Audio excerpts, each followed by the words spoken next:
The strategy was simple, but daring.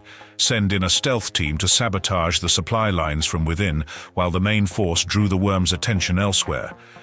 The stealth team, known as the Phantom Legion, was comprised of the Empire's most elite soldiers, each one a master of infiltration and sabotage. They had been trained in the art of silent movement and could navigate the tunnels with unparalleled speed and precision. The Phantom Legion set off under the cover of darkness, moving in total silence. They used only a series of antennae signals to communicate. As they approached the worm's logistical center, the scent of rotting vegetation grew stronger, hinting at the vast stockpiles of food stored there. The air grew thick with the musky scent of the worm's presence, and the ground beneath them quivered with the distant vibrations of their movements.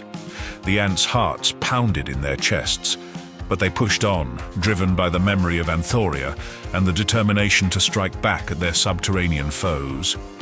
Meanwhile, on the surface, the main ant column approached the worms' outer defenses.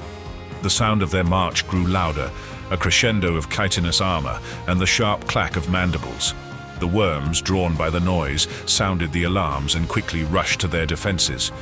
The ants had hoped for this, a clear sign that their distraction was working. The worms' attention would be fixed on the impending assault above, leaving the underbelly of their supply lines vulnerable to the Phantom Legion's infiltration. As the sun climbed higher in the sky, the ants launched their full-scale attack. Ants by the thousands swarmed the worms' fortifications, their jaws snapping and stingers stinging in a frenzied dance of battle. Their superior numbers and never-ending waves of attacks finally allowing them to overwhelm the outer defenses. The battle was fierce, with ants falling by the hundreds, but the worms, caught off guard by such a huge attack, so deep into worm territory, were forced to retreat to the secondary defenses.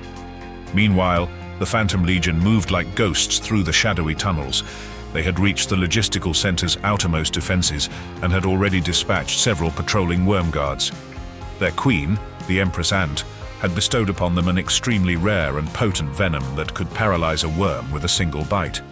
Their mission was to strike fast and hard, to cut the lifeline of the worms' war effort.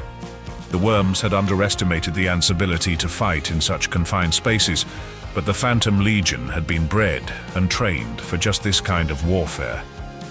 As the ants approached the central chamber where the supply lines converged, their hearts raced with a mix of excitement and fear. But as they moved into position to enact their revenge, a stroke of fate that could only be described as a catastrophic coincidence for the ants revealed itself. The walls of the tunnel began to shake violently. Dirt and rocks rained down from the ceiling. The ground heaved, and a sudden powerful tremor sent them tumbling. Above the surface, the main ant column had also been stunned by the sight of the vanguard of the entire worm army, on its way to the border to prepare for a renewed invasion effort into ant territory. The Phantom Legion's leader, a seasoned warrior named Snapjaw, quickly regrouped his team. They had to act now, before the rest of the main worm forces arrived. With a series of swift gestures, he communicated the new plan.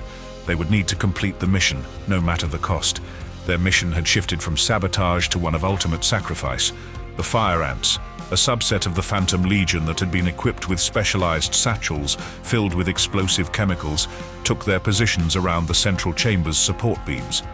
The ants whispered words of encouragement to one another, the gravity of their task weighing heavily on their tiny forms. With a nod from Snapjaw, they triggered the explosives, their bodies lighting up like embers in the dark. The blast sent shockwaves through the tunnels, shaking the very foundation of the worm's underground fortress.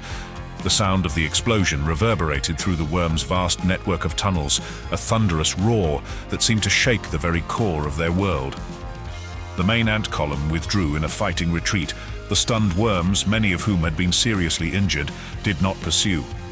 The main ant column spent the next several days retreating back across the border to the safety of Anthoria. The Phantom Legion under Commander Snapjaw quickly became heroes of the Empire, their legendary deeds and ultimate sacrifice signaling to all what it meant to carry one's duty until your final breath.